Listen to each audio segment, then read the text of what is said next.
Phil Rogers said, it can humble you. I feel like he has a very good chance, but anything can, I'll just keep my fingers crossed. And the weather, the fact that it's foggy today, Shalane, a little bit foggier than expected, you know, it throws another little doubt maybe into the minds. And this is not a foregone conclusion. No, I hope the marathon gods are smiling down upon Eliud today. He is such a joy to watch, but I think of the weather, I don't think it's going to play into the actual result. So dying to see how the formation works, how the technology works today. It is going to be a fantastic watch. I'm going to hand you over now to our commentator, Chris Dennis.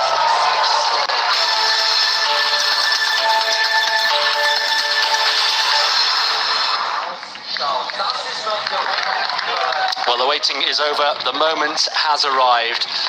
And there we are on the start line, on the Reichsbrücke, which straddles the Danube, that majestic river that flows through Vienna. And there the of pacemakers. We'll talk you through them in great detail. Shalane and Ed will be joining me very, very shortly. And we are just moments away, and there he is. You know, thousands, if not millions of people will be going out for a Saturday run today. Well, this could be the most famous Saturday run the world has ever seen, and it's all about this man, Eliud Kipchoge from Kenya. They're the pacemakers. Bernard Lagat is the captain. And let's just remind ourselves of the formation of these pacemakers. There are 5 teams of 7, and that is the open V that Ed was talking about, with EK Eliud Kipchoge at the heart of it, and 2 wingmen, if you like, behind, all guaranteed to take the wind resistance out of Eliud's performance. 5 team captains. The first of them, Bernard Lagat, he's 44 years old. He's the oldest of the youngest is just 19 years old, and this first group will take them through to the first 3 kilometers. The current weather, well, almost perfect, a little bit more humid at 90% than was expected and was wanted, but Eliud Kipchoge, I'm sure, will be able to cope with that. So we're into the final few minutes before countdown. What on earth is going through the mind of Eliud Kipchoge? How quickly, how fast is his heart beating? 5. Woo! Yeah. Yes. We have liftoff. Apollo Kipchoge is up and away, and the challenge, very easy to say, to run 26.2 miles, 42 kilometers in under 2 hours. Very easy to say, rather more difficult to achieve. And they're on their way on the Reichsbrücke, travelling over the Danube, and they will be heading into the Prater very, very shortly indeed. Shalane and Ed have joined me in the commentary box, and Shalane, former winner, of course, of the New York Marathon just, 2 years ago. These early kilometres, what's most important for Eliud? right now, Eliud is just completely relaxed. He is just in a state of flow. He's just locking in to the pace. Really, no mental energy is going to be wasted right now. It's almost kind of trying to fall asleep a little bit. He's just looking at the back of his pacers, looking at the back of specifically Bernard Lagat right there.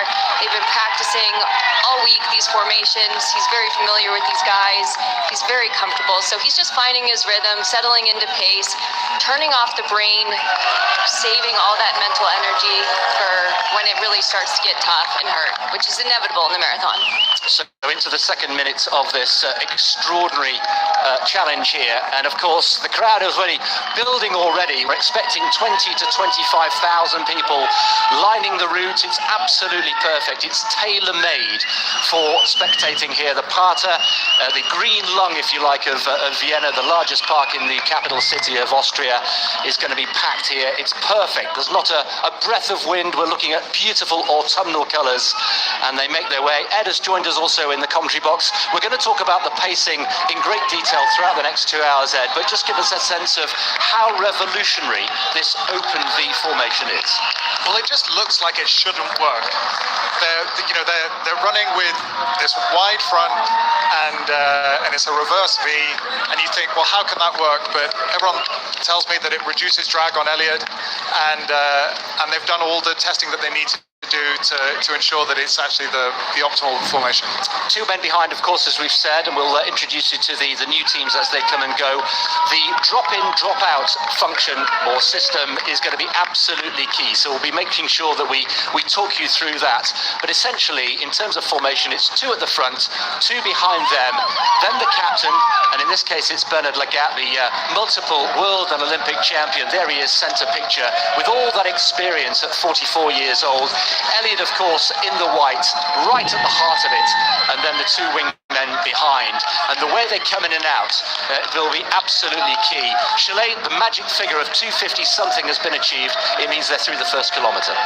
Yeah, they look relaxed like they should, right? They look amazing. Absolutely fantastic. Now, here we go. Look, the first kilometre completed, 41.2 to go.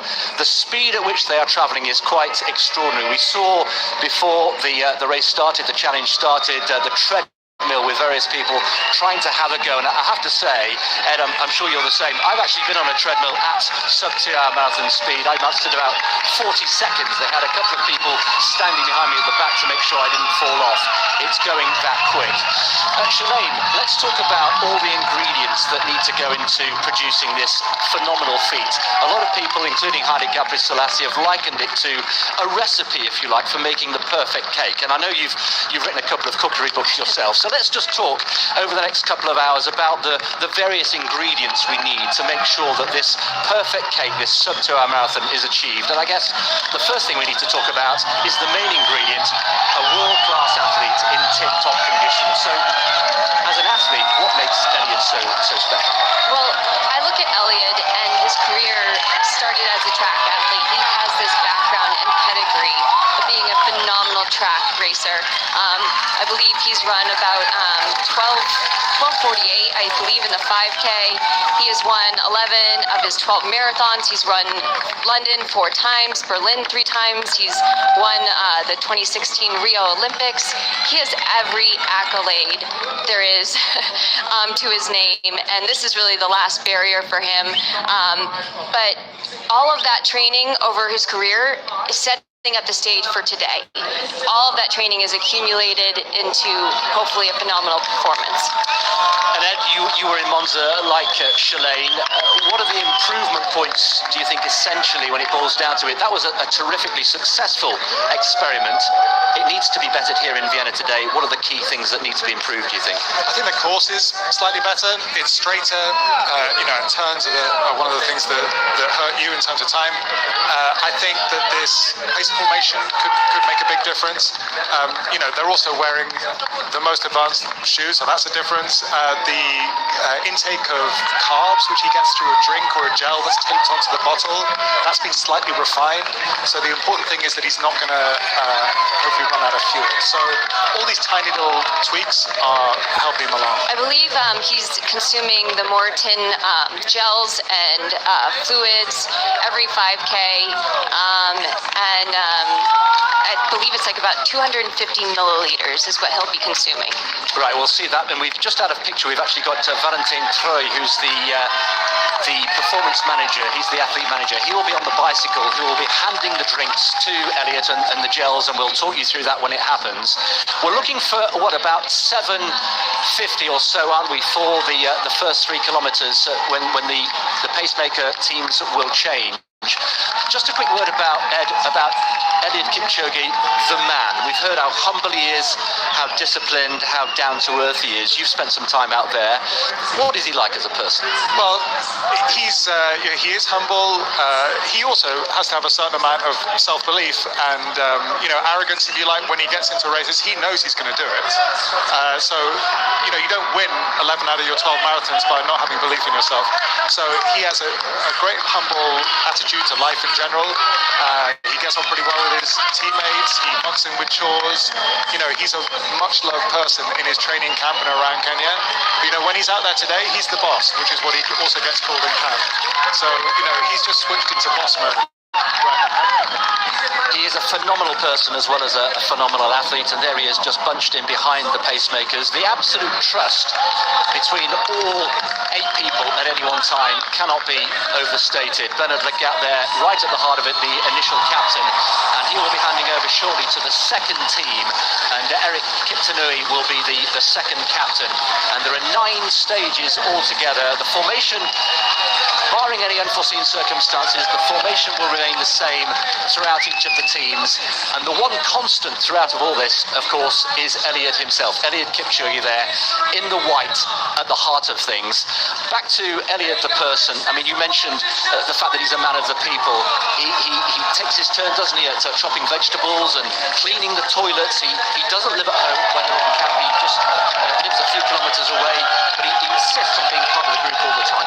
Yeah, and I think that's you know, the key thing for him is just to keep doing the same things that have led him to this point. So he's not had his head turned by making a lot of money.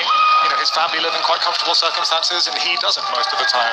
So you can, you know, there are a lot of different athletes that might have dealt with that a different way, but his way is just to keep on doing the same simple things that have got him to this point. You mentioned his family. Shalane, we've got his wife and 3 children here today. It's a first, his wife Grace, and they're all watching him live in a marathon, in this case a challenge, for the first time. Yeah, Grace is, well, he calls affectionately his family his ignition key, which is a beautiful term. Yeah, his wife Grace, he said, is his main supporter. She takes care of the family farm and the 3 children, Lynn, Griffin, and Jordan. He finds that his family is his inspiration and plays a huge role in what he's able to do. And I believe this is the first time his family has traveled to come to one of his races. So I think he wants to make sure that they're part of something historical today. And so I'm sure they're extremely nervous. As a family member watching my family compete, it's always easier to be the athlete than actually being the supporting role. Well, 3 kilometers approaching, so we're expecting a change, Ed, very shortly of the team. Yeah, and I, for one, of you know, this formation, it looks strange and it's wonderful. You know, you see Jack Rayner there with a fabulous sort of 1970s style moustache spread across his face, giving us a sort of nostalgic feel. This is a, you know, what the organisers are calling a kind of a K shape. Or a Y shape. Or a Y shape, I guess. You know, but we have these 2 tail gunners here, and and all of it is to do with creating a little pocket of air around Eliud. You'll see on the left of screen there that there's the green laser. This is the laser pacer, and we are actually at the finish line, of course, waiting in less than 2 hours' time now for the crescendo, the climax of this race, and the pacers and Eliud are just about to go in front of us for the first time. And I can tell you, the atmosphere out on the course is absolutely electric. There is Valentine Troy on the bicycle, just tracking them, keeping a safe, respectful distance, and we're keeping an eye out here for the first changeover.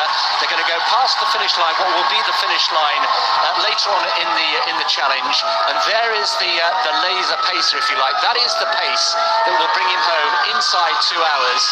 And Ed, we're approaching the time for the phase changeover, and as I think Shalane was likening, here we go. Shalane, talk us through this. Yeah, I was likening it to in the US, a NASCAR pit stop where we change out tires, you know, fine-tune the machine. Same thing goes here for Eliud. He's switching out and getting fresh runners that are hopefully smoothly transitioning into formation so that Eliud can just draft and conserve as much energy as possible. Well, you can see there Bernard Legat just giving a little hand clap, and he just peels away. And Ed, as a first transition, and here's the new team taking over, Team 2, with Eric Kipchoge now taking the Legat role as the captain, just ahead of Eliud himself. Ed, for you, how smooth was that? That was pretty smooth. And did you see that Bernard Lagat hung around there? So everyone else in the team dropped out. Bernard Lagat stayed in front of Eliud to give him the protection while the other team swapped in, and then he swapped out last. Shalane, just talk us through one or two of the highlights of this second team here. Pochettino in the group. So Eric Kipchoge, though, he is taking a brunt of the work today. He's going to be doing the 2nd, 6th, and 8th transitions. He's a half marathon specialist who is the 6th fastest man ever over the half marathon distance. He's run a gaudy 58:42 time, the clock to win the 2018 Berlin half marathon. He's also won the 2018 Barcelona half marathon and the 2019 Lisbon half marathon. This man is a specialist, like I said, in the half marathon, and so he's going to be doing a lot of the work today. One of the constants actually in this, apart from Eliud in that first changeover, is that Emmanuel Betts and Gideon Kipchoge have stayed as the wingmen at the back end. Okay, yeah, I was not expecting that. I thought the whole team were going to change, so just goes to show. Yeah. So they're doing a proper stint here. That's 10K. What is that? 29 minutes. 28 minutes, 28. roughly, right? 29 minutes. Yeah. Yeah, something like that. So that's going a good lick. So they're getting a workout. We're getting a good view here of the Prata. We heard in the build-up to the challenge starting how important this course is. At the moment we're on target. We will be bringing you, of course, the projected time as we go through this extraordinary event. 1:59:50 is so far the projected time. And interesting hearing from Valentin Tro, who's the gentleman there on the bicycle, who will be handing the drinks to Eliud Kipchoge throughout this challenge. Interesting to hear him, Shalane, say that they're aiming for 250 pace, 250 per kilometre as a constant throughout the race. Yeah, and that's intriguing to me because, I heard that there was talk that, he's going to go for sub 2, but what if Eliud wants to run faster? Will he be able to dictate the cars and the pacers to go actually faster than 250 a K? We'll see what happens, but yeah, having a nice consistent pace is optimal for running fast. You always want to run consistent all the way to the finish, or you want a negative split where you run the second half faster than you do the first. Well, one of the big landmarks coming up is the 5-kilometre split. The clock approaching 14 minutes, as you can see there, bottom right of screen.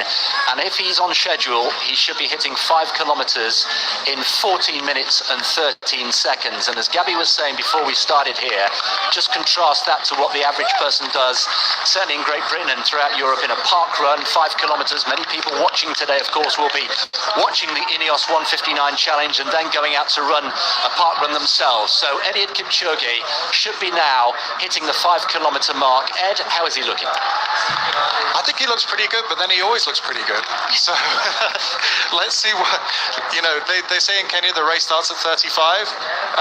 If he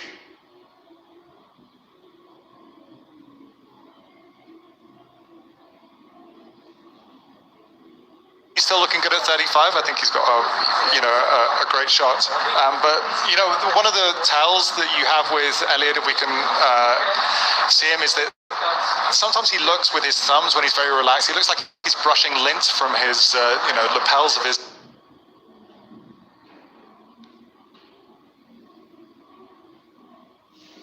tuxedo jacket, perhaps.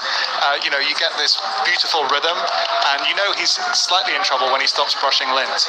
So right now he looks super relaxed, and it doesn't look like this pace is hurting him too much, but let's see how he goes. Absolutely, long way to go. And Shalane, for those people perhaps who've never seen Eliud race before, in the final stages, when most of us would be on our knees, and I think all three of us in this commentary booth have run a marathon ourselves, that's the very time when Eliud breaks into a smile.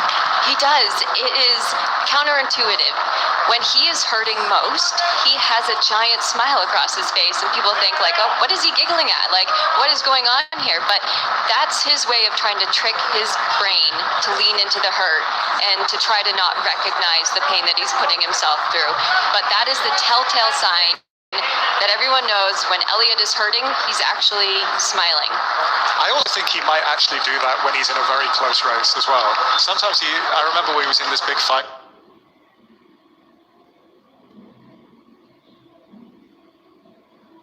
with Wilson Kipsang in the London Marathon, and he shot him a big smile when he took it near the end. Intimidating. That would be intimidating. Well, we talked about Eliud the athlete, we talked a little bit about Eliud the person. Of course, a factor when we go back to our little metaphor of the cake and what all the ingredients that go into make this.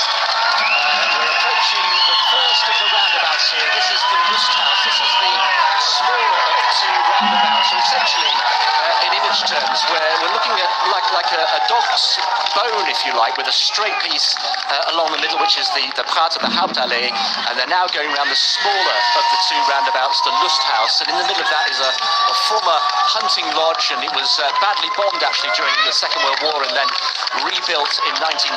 There is the Lusthaus, and it's now, Shalane, a place to grab coffee. It's a cafe and a restaurant, and I think we may all be going for breakfast actually afterwards. And maybe Eliud would join us. Yes, I think it's important to note too, with these lines that you're seeing in the road, that these lines are actually for Eliud, that he does not cross over the line, because if he did cross over the line, he would technically be DQ'd because he'd be running less than the marathon distance. So these lines that are in the road are not for the pacers, they're for Eliud to make sure he doesn't cross over. You can just see the first time that fluid has been passed to Eliud. You can see him in the white, just shielded by the pacemakers, taking on board the vital fluid and gels that he needed. Then he's handing it back to Valentin Troy, and now what happens? So interesting, he was handed off at about 6K instead of 5K, but that may be more just the logistics of getting around the actual roundabout.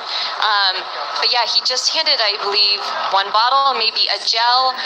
We've heard that he's going to be taking in gels and fluids, so.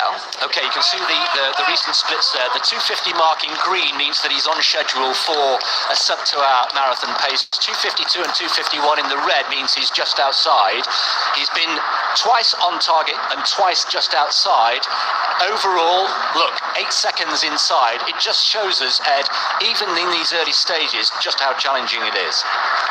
Yeah, I mean, they want to run even splits, but it is impossible to run completely even kilometers one after another. So what we're talking about here is someone trying to get as close as they can to 250 for as long as possible. As things stand, he is 8 seconds in. The speed here is worth, Shalane, just reflecting on this and just trying to put it into some sort of layman's terms. He is going to be running, or trying to run, consistently at 13 miles an hour, 21 kilometers an hour. Extraordinary. We were trying to think last night, were we, over dinner, about an everyday example of what that speed looks like. And in London, where I come from, the average speed, I think, of a London bus and traffic in central London is only about 8 miles an hour. Have you thought of something that will illustrate that? Yeah, I mean, same thing. I think about, what cars would roll through a neighborhood and through my neighborhood, and thinking that Eliud's running as fast as the cars rolling through my neighborhood. It's mind-blowing. I challenge people to go out to their local track and just run one lap, 400 meters of the track in 68 seconds. I bet you not many people can do that. So that just goes to show, and Eliud has to do that. 105 times. Yes, thank you for doing the math. 105 times. Yeah, we can break this down in so many ways, can't we? Yes, one lap of the track, if you go down to your local track, 68 seconds, and he has to do that 105 times. And as we heard earlier on, each 100 meters in 17 seconds, and he will be doing that 422 times. Let's get a view of the next pacemakers, the next group of pacemakers, Team 3, who will take them through 8 kilometers to 13 kilometers, awaiting here. The captain of this team will be Brett Robinson, and it features all 3 of the Ingebrigtsens. This is really remarkable. It was very fun to have all 3 of these Ingebrigtsen brothers from Norway in the same 5,000 meters, race, and now they're all part of the same team here. This is one of the really cool things about this event, is that people come from 10 different countries, and they're all part of this one project. And the story of these brothers is remarkable anyway, that they're all world-class athletes. So to have them all in the same team is really something here. Yeah, and the Ingebrigtsens just came off of the World Championships in Doha, where they competed in the 5,000 meters and 1,500 meters and had at a great World Championships. Maybe you were hoping to come away with more medals, but they've extended their season to come here and help Eliud, and I think that's tremendous. The last K, the 7th K, was in 2:48, so we are under prescribed schedule right now. Yeah, just a couple of seconds makes all the difference. So we've just given ourselves a little bit more margin for comfort here. 10 seconds inside sub 2 hour pace so far, and we're heading towards the 8-kilometer mark. Ed, just a little update on what we read into the facial expression and the body language of Eliud himself. Yeah, I think he looks smooth. It doesn't look like he's hurting too badly. This will be a tumult of exertion. There's just no other way to look at it. He's going to spend 2 hours working really hard, but what he's trying to do is tamp down those feelings. Shalane has actually done this, at a professional level and won big marathons, and I wonder what it actually feels like when you're in this situation. Yeah, these early stages, I'm thinking all about conserving energy, because it's inevitably going to get hard, but you're always hoping that you're having an on day and that the hard doesn't get hard to the very end. No matter what, once you hit about 30 to 35K, reality sinks in that you're running a marathon and that you're running very fast. And Eliud is attempting unknown territory. Each step that he's taking is towards history. He is racing the clock and running towards history. So there's a lot of motivation to nail this and get it dialed in. And here we approach the third transition here. Team 3 just about to take over. The captain, Brett Robinson, and again we'll introduce you to the members of Team 3, but it's again another very smooth transition. There we can say Henrik Ingebrigtsen, Philip as well, and Jakob centre of picture, all fresh, as Shalane was saying, from the World Championships in Doha. Again, marks out of 10, Ed, for that transition. I think that one was the best one yet.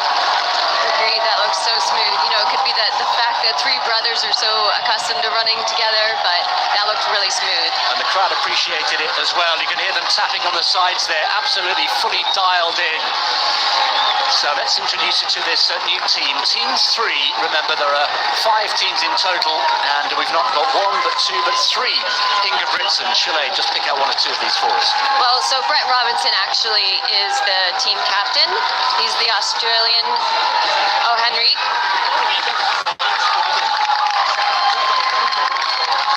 Stanley Cabernet as well from Kenya. There are 15 Kenyans across the 41 pacemakers. There is Philip Ingebrigtsen as well, the middle brother, and Jakob as well. Jakob is the youngest of the 3 Ingebrigtsen brothers. And then we also have Brett Robinson, who I said is the team captain. He's from Australia.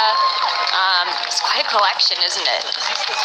And we've changed the wingmen, Ed. This time we've got Kipserem and Jonathan Correa now operating as the bottom of the Y. I think in an absolutely ideal situation, they would be running a bit closer to each other, the wingmen at the back. Apparently that's what helps, prevent the wash.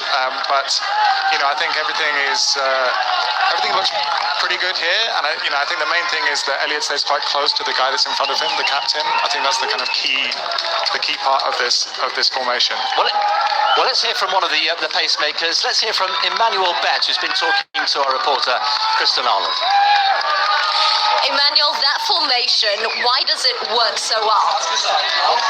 That formation is very excellent because when we go in that V shape, it really assists Eliud and gives the pacers to attain the 250 mark per kilometer.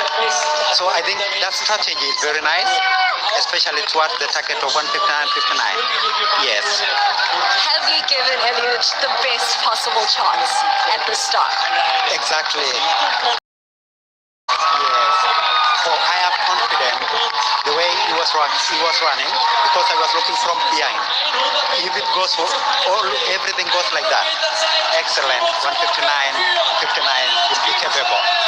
And how smooth was that first transition? It was nice. Everything was in order. It was organized. The pacers are really catching up with the formation. Yes, exchange formation. Emmanuel, thanks for chatting to us. Go and recover. Thank you too. Thanks. Bye-bye. Bye-bye, Emmanuel. Yes, his work is done for the day because he took on the first two teams and was one of the two wingmen. So Emmanuel Bett has done a great friend. There we've just got a great shot of the Hauptallee, the main stretch, and it's worth just reiterating, Shalane, that 90% of this entire course is flat and straight. Yes, you couldn't ask for a more flat and straight road, and that is prime for fast running. Anytime you have to make turns is when you actually are slowing down, so they've minimized the amount of turns. The target time holding up pretty well. We've been hovering between 8 and 10 seconds inside sub-2-hour pace. So far, so good. And Ed, the next real milestone will be the 10-kilometer mark, and sub-2-hour pace would put him in, what, 28.26? Yeah, which is a pretty tidy 10K. And he's got to do it forward a bit times. Do you mind me being rude and asking what your best 10K time is? My best 10K time is 37.22, I think. So I have, I would be going some. I wouldn't make 500 meters with these guys. Shalane? Mine is 30.22 from the Beijing Olympics, so yep, not even close. Well, you're just better than me, Shalane. Yeah, so approaching 10 kilometers, we'll be there in what, a minute and a half. And just a word about this wonderful Hauptallee. You can see there the chestnut trees that line. It provides a natural protection, doesn't it? As well as being highly beautiful, particularly at this time of year. But any sense of any wind is really protected by these wonderful chestnut trees. Prater Park, they call it the lungs of Vienna. Yeah, the That's green such lungs, a beautiful term. But yeah, it's the trees are literally oxygenating the air, it's protecting from any potential wind. However, you don't see any of the leaves moving outside today. It is still as can be. I feel like with the fog and the leaves on the turn, and we're in Vienna, it feels like a kind of Cold War thriller. It's got this feeling of sort of mystique about it today. Like yesterday was this gauzy sunshine, and it was very beautiful. A lot of families out in the park and people running up and down the Hauptallee. And today feels like there's something going on. Mystical, Yeah. yes. The Riesenrad, which is the Ferris wheel, we may get a glimpse of that at some point during this challenge, but that's at the far end, and that's the iconic Ferris wheel that appeared in The Third Man, written by Graham Greene. So there's historical references all around this course, and hats off to the research team who scoured the world. We heard at one point that perhaps London was being considered as the main venue to hold this challenge. As we've heard, no stone was left unturned in terms of searching for the ideal venue. I think we can see today that they've got it spot on here in Vienna. It really is the most naturally appropriate venue for this. Just have a moment here to think about how good this looks. Take away how fast they're running. These guys just look incredible, especially when you get that, the front-on shot, and you see these guys running so fast, 13 miles an hour, and the kind of ease in the stride. I think, Philip particularly and Jakob look so good when they're on there. They make it look so easy, don't they? But the reality is they've worked so hard to make it look so easy. They've just upped the pace a little bit. We're actually at 13.3 miles an hour. And we should also say that we've mentioned how world-class all these pacemakers are. Just the sense of privilege to be included and invited to take part. You really feel that from the chats we've had with the pacemakers. Well, they definitely are here because they want to be here. No one's forced them. They're here, they're here because they wanted to be involved with this. And I remember from Monza, that feeling afterwards, it was a near miss. There was still kind of a party atmosphere.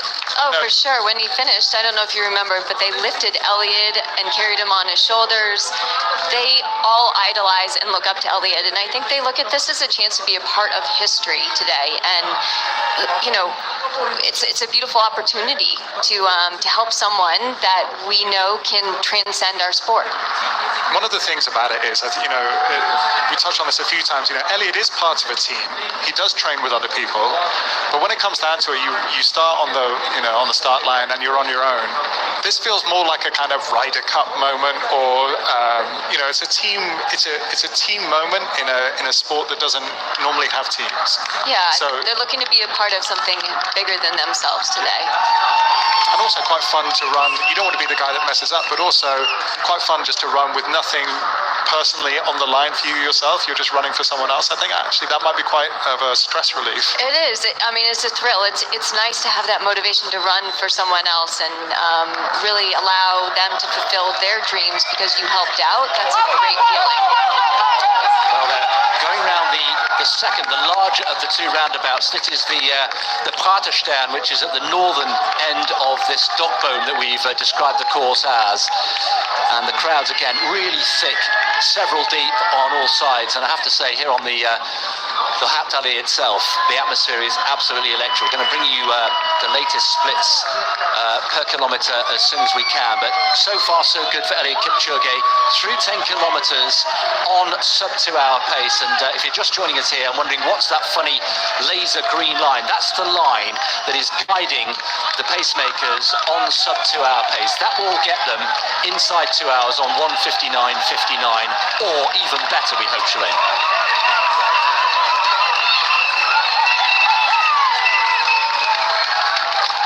So, 11 kilometres completed, half an hour of running, so we are a quarter ed of the way through, and he's now fully warmed up and into his running. Yeah, you'd say he'd be warmed up by now.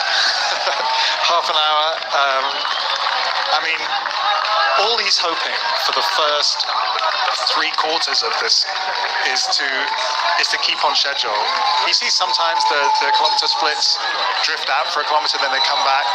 I think he won't be too worried about that. What you worry about is if they start to drift inexorably. But he'll be thinking right now, this is, he's on schedule, and he doesn't look. I don't know what you think, Shalane. He doesn't look like he's having too much trouble here. Oh no, I mean, well, first of all, Eliud is just a beautiful runner, and even when he does break down, it's very, very small increments. But the fact that he's within seconds of his goal predicted time right now is not a big factor. If we saw that the splits were starting to drift backwards continuously, but they're not. They're just fluctuating by a second faster, second on, maybe 1 second slower. That's really nothing to worry about right now. As long as the overall time is where we need it to be is what is important. We can make some comparisons with how he was going in Monza, and actually up to halfway he was inside sub-2-hour pace, and at halfway exactly he was 3 seconds inside, and then at 25k he was still 2 seconds inside. Even at 30k he was only 2 seconds outside sub-2-hour pace, and he admitted afterwards that it was in the final 10k when he really started to feel it, and that's when physiologically the body starts to break down and do some strange things, and you've yes. It's where the marathon truly does start. It's when you begin the race is 10k to go, and it's all just a foreplay to get to that spot where you're going to be having to race the last 10k. So this is just all setting up the stage. This is just the foundation, but the real running and the real race begins. This is the undercoat and the primer before we apply the gloss later on. Yes. Yes. What about negative split? Very much the modern way, isn't it, in what we could call traditional marathon running, where we have a competitive race. This is very different here. If we believe the information we were getting at the start of the race, we're going for 250Ks throughout. Does that mean that negative splits don't come into it here? Well, I would temper that slightly. We say everyone always talks about a negative split as being the best way to run a marathon. Very few people actually do it. It's a hard thing to do because you feel worse at the end when you're meant to be going quicker. For those people watching who don't know what we mean by a negative split. Okay, so a negative split is when you run the second half of the marathon quicker than you run the first half. And we're only talking about, a few seconds here. The organisers and Eliud himself have, come to the conclusion that, an even split, first half the same speed as the second, is going to be the most efficient way to do this. So, we'll see what he goes through in halfway in, but if it's something like Monza, 59.50, something like that. 59.57 in Monza. 59.57. So I would think he might be a couple of seconds inside that if he's on schedule here. As an athlete, I would want a cushion. I would want a few seconds under and hope that I can maintain or even close faster. But for sure, I would want to see something under the 60 minutes when I went through halfway if I were Eliud. When you ran your fastest, did you run a negative split? Yes, well, actually, good question. I think I was going for the American record in Berlin, and I may have actually positive split, to be honest, but I think I went out a little too aggressive for my fitness. But you have to find out where you're at, right? Like, you have to find out what you're capable of. So sometimes you have to push that barrier. I think this is a little bit more calculated. I think they know exactly what he's capable of. And that's the whole point. We're going to find out what he is capable of, and that's what he wants to know. Yeah. He posted this little thing on Instagram last night, which was, he wants to find out where the limits are. Well, he's about an hour away from discovering, I think. And we've talked a lot about why this won't be a world record. And again, for those people who are just joining us, Shalane, there are three primary reasons why, if he does it today, it will be an extraordinary achievement. It will be an historic achievement, but it won't be a world record. Just remind us of why that is. Yeah, there are three vital factors here why it would not be considered a world record by the IAAF. The first one is Eliud is the sole competitor in this race and in this challenge. In order for it to be ratified, there has to be more than one competitor. These pacers don't count as competitors. In fact, the second reason is having pacers coming in and out of the race also violates the rule. They'll be interchanging. And then the third one is the fact that the fluids will be handed to Eliud via a bike and not picked up traditionally like in a major marathon on a table. So those are the three reasons why it will not be ratified as a world record. And Ed, I was reading actually, and you're a historian of the marathon distance, there was a point at which actually it was illegal to take on any fluid within the first 10 miles of the race. And had somebody done that at that time in history, that would... I think the most obvious transgression of the rules is the pace setting formation.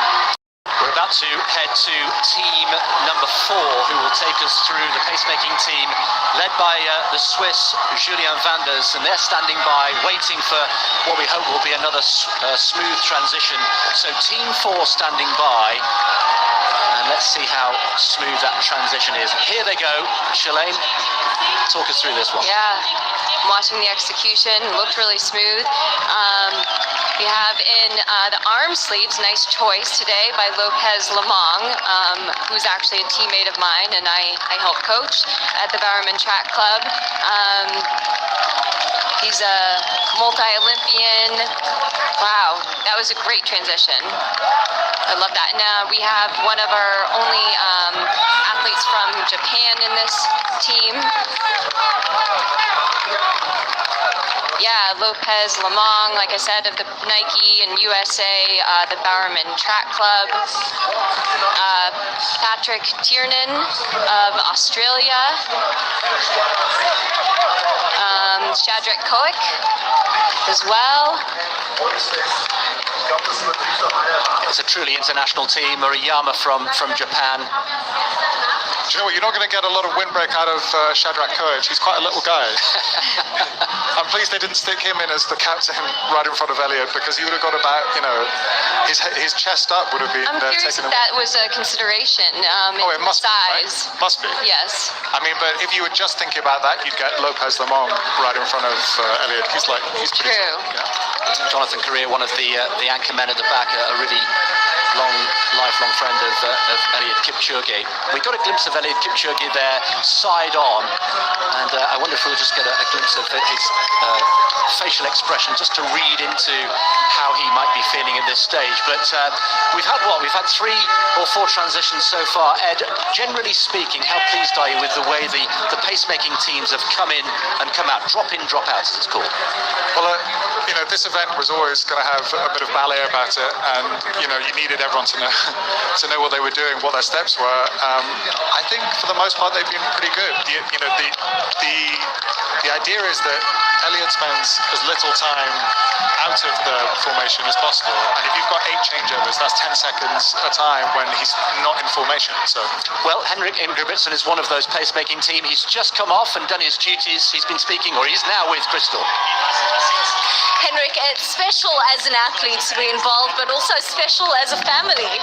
Of course, it was like an everyday workout for me and my brothers, trying to stay in formation as we normally do in our training. And how pleased were you with how smooth it went? I think our team did a very good job.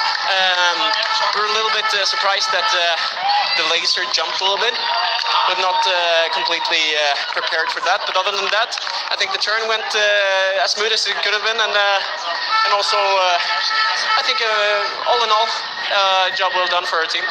So Eliud's on track. What about you and having to extend your season for this event?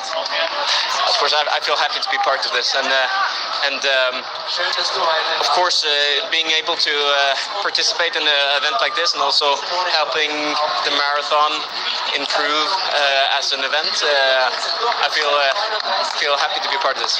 Great chatting to you, Henrik. Thanks. Well, it's been a long season, but I'm sure they won't have missed this for the world, particularly if history is made today. If you're just joining us, you're very welcome indeed. We could be seeing history unfolding here on the streets of Vienna, in the part of this famous park, which runs pretty much parallel to the majestic Danube. And we are 14, 15 kilometers into this challenge. It's not a race strictly, it's a challenge. It's an attempt to run the first ever sub-2 hour marathon, and the man at the heart of it is the man in the white vest there, Eliud Kipchoge from Kenya, this supreme athlete, simply the best marathon runner the world has ever seen. He's the Olympic champion, he's already the world record holder, and he is surrounded by his band of brothers, the pacemakers. We've got 41 in total, 35 who will be active in different teams here today, 6 in reserve if we need them. And Ed, with your writing head on, you've described this as something of a Swan Lake affair. Yeah, Swan Lake meets Chariots of Fire, perhaps.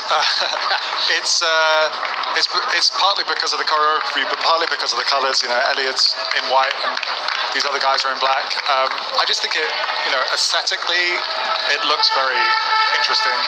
And what I love is the lasers are pouring out this place on the road where the guys have to find their marks.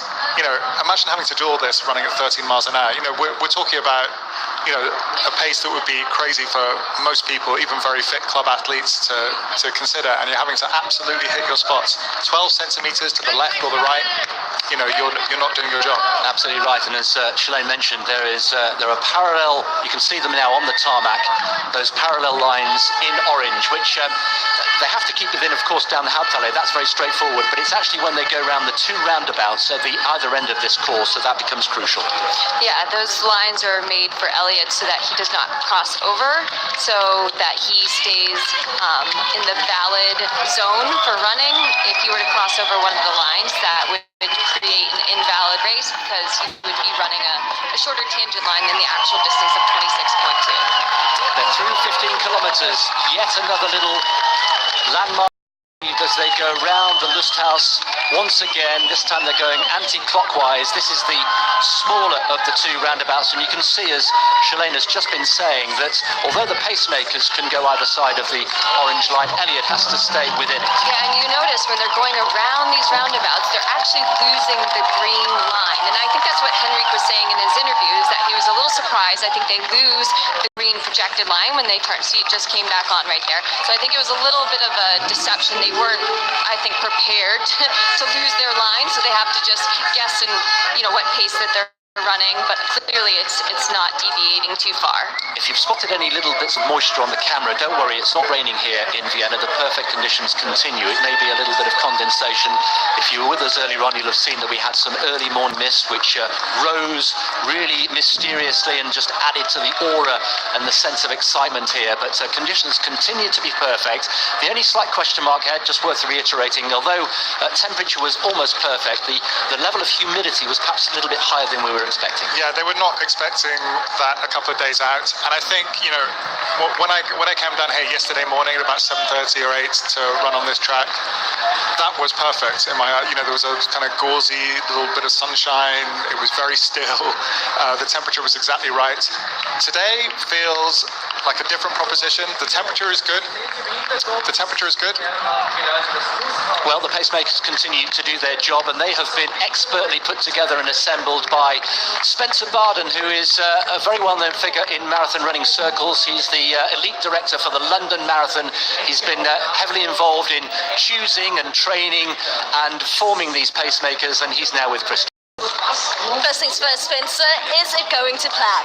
So far, all is going to plan. So early days yet, still a long way to go, but the exchanges have gone very well so far.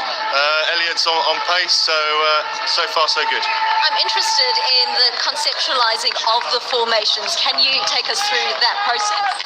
Yeah, so we've done a lot of work in the build-up to this event in terms of looking at the formations, what was best for Eliud, what would give him the most protection out on the course. So we've come up with it's not a conventional formation.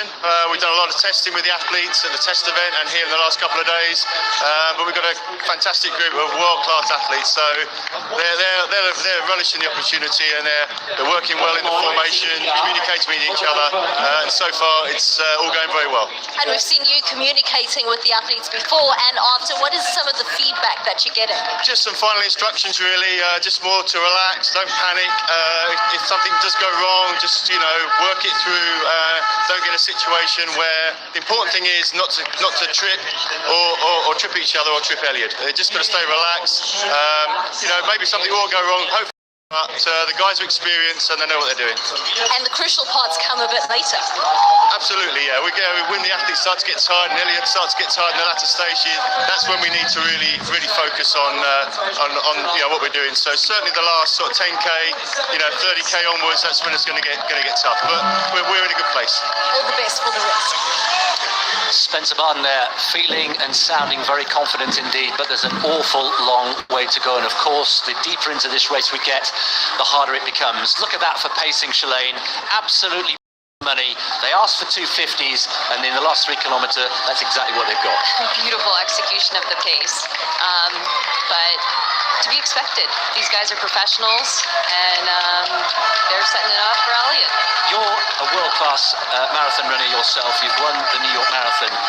Can you do you know what it feels like to run, not necessarily 250s, that's superhuman, but if you were running at, say, 3s or 310s or 320s, does your body inherently know what that feels like? Well, you train the body and you train the mind. Eliud has been preparing for this moment, well, his whole career, but specifically the last 4 months. There are things he's been doing in training to increase his threshold and to allow him to be a better athlete. He, I guess, at the beginning of the season, 4 months out, started doing some gym sessions, which he'd never really done. They spanned about 2.5 hours, 3 times a week. He wasn't doing a lot of mileage yet, so he was getting in the gym to build strength. In fact, they were doing some fun aerobics and step dance and stretching. In fact, there's a great video if you go to the INEOS website where you can see them all step dancing and having a fun time. He also upped his mileage from about 118 to 130k to 124 to 120 or 140 miles, I should say. Yeah, so there have been 1 or 2 tweaks in the preparation. We should just go back from the streets here of Vienna, Ed, for a moment and propel ourselves 8,500 kilometres into Kenya, into the Great Rift Valley. I think all 3 of us have had the privilege of going up there. The conditions clearly very, very different there. Let's just let's park that thought for the moment. Another transition about to come up. We're about to hand over to the next team, and this is Team 5. This is the next changeover. They'll take them through from 18 to 23 kilometres, and the captain, Shalane, of this team, Team 5, a man you know very well indeed. Yes, teammate of mine of Bowerman Track Club, Matt Centrowitz. Centrowitz is one of the most decorated middle distance runners of our generation, and he's current Olympic 1500 meter champion. He's 29 years old, soon to be 30, and a team captain. He's a great communicator. He loves to talk, for sure. If anyone knows Matt, he's a talker. And there he is, slipping in, blocking Eliud. Matt is a great athlete to run behind. He is so smooth, and as an athlete, you always like to run really nice behind the clean runners that have as little back kick as possible.